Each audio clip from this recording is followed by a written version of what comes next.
Hello everyone, I'm Bruffy1322 and this video will showcase the fastest cars in the GTA 5 Coupes class, organised first of all by race tier and then by lap time within each tier, with the top speed of each vehicle also shown in order to identify any outliers. All 19 Coupes have been put through their paces on my testing track and top speed run, and will be going from the slowest G tier cars to the top S tier in this video. Be sure to subscribe to stay up to date on future testing of new vehicles added to GTA 5 and beyond, and check out all other classes in the playlist.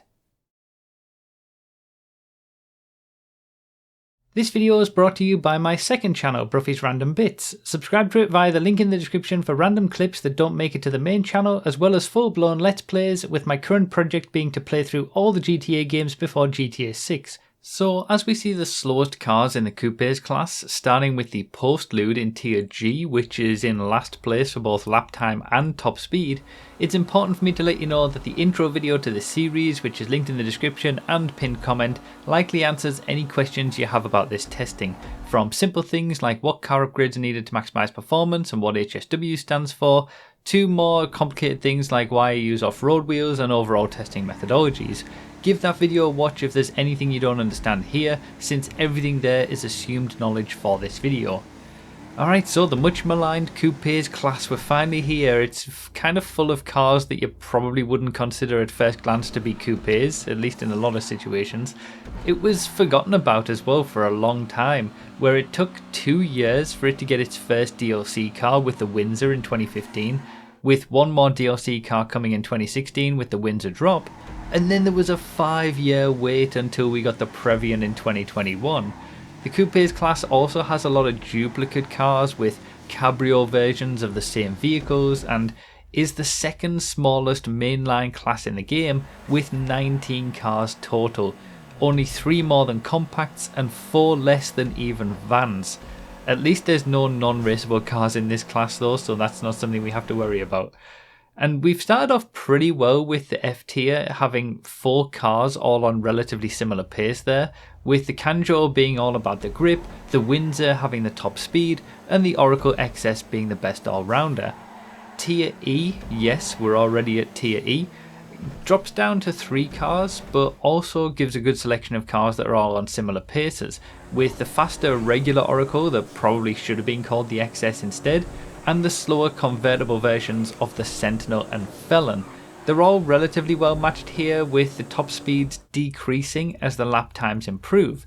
That leads to a good balance and situations where some cars will be better than others.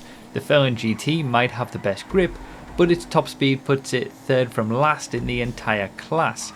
Tier D has cars that are quite similar to those that we saw in E, but just a little bit quicker and enough to warrant them being in their own class, with the higher top speed F620, which does quite well to get 4th place overall for the class for top speed, and the nicer to drive and significantly more consistent Cognoscenti Cabrio, which it breaks into the top 10 for the Coupes class. By the way, we don't have any outliers in terms of the lap times here. We're seeing them in lap time order as well as tier order.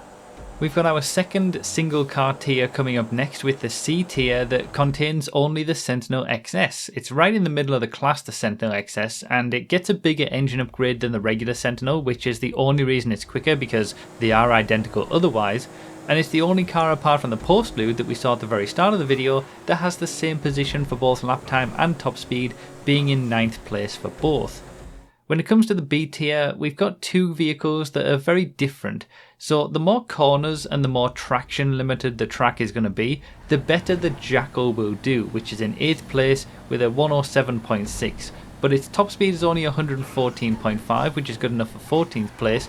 And that allows the Exemplar, which just gets a slightly quicker lap time around this track of a 107.5, to compete with it depending on the track type, because the more acceleration zones and the more straight line sections the track has, the better the Exemplar will do. On a balanced track they're pretty well balanced, but the Jackal is certainly easier to get the good lap time out of thanks to its high grip. If the Exemplar had a spoiler upgrade, it would probably be matched with the other tier A vehicles that we're about to see, starting with the Felon, which is probably a bit of a spice pick for this tier. It is quite close in terms of lap time, but it is generally outmatched by the 2 vehicles that we'll see later on. The Felon is actually the same as the Felon GT in all areas except that the regular Felon gets a spoiler upgrade and has slightly less drag. In comparison to the other A tier cars though, the Felon only really has an advantage on low speed acceleration and perhaps ease of use, but it can compete in the right hands. However, the X top of the class Zion is still doing well right up there at the very sharp end of the class. We're into the top 5 now. It's got that good top speed due to its low drag, but the low engine power that the Zion has means it does struggle a little bit for acceleration in comparison to the Felon, which has more drag, which hurts it for top speed, but more engine power, which helps at low speed when drag isn't really impacting anything. As long as you keep the speed up though with the Zion, it will get some very nice lap times. Alright, the top S tier cars now, and it's the first class in this updated testing without an HSW car at the very top, proving that HSW isn't really necessary on new cars. You just have to make the car as quick as it needs to be by default, like what we'll see with the top 2 vehicles, and then HSW can be used to bring older cars up to speed, like we see here with the Sentinel XS. Now the Sentinel XS, because it is an HSW car, it does have the highest top speed in the class of 136.5 miles per hour, which is also really the only reason that it is in the S tier as well, because the other 2 vehicles certainly beat it for lap time and certainly have a lot more grip than it, starting with the Previon, which was the first coupe we got added to the game after 5 years of waiting for one without a DLC car. With a 104.7 it goes a significant amount quicker than the XS, but it's got a really poor top speed, only 11th best for Coupes class. That means that there will be an interesting balance there with the super high top speed of the Sentinel XS. But the very top car is actually also the newest coupe with the FR36. This kind of balances that great grip that the Previon has with a decent enough top speed as well. 121.5 miles per hour is good enough for second place for top speed in the class, only behind the Sentinel XS obviously, and its lap time is almost over a second per lap quicker. So there will be an interesting balance between the FR36 and the Previon on more traction oriented circuits, because the Previon certainly has the better grip than the FR36, at least by a little bit, and then there'll be an interesting balance between the FR36 and the HSW Sentinel XS on more straight line oriented circuits, because obviously the Sentinel XS has a much higher top speed.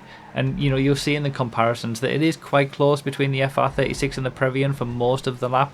It just kind of pulls away a little bit towards the end by utilising that top speed, whereas the Previon is a little bit more it's more stable and probably a little bit easier to drive, and has a tiny bit better grip in the corners, but ultimately they are very closely matched. However, the FR36 is probably the one you want to go for most coupe racers.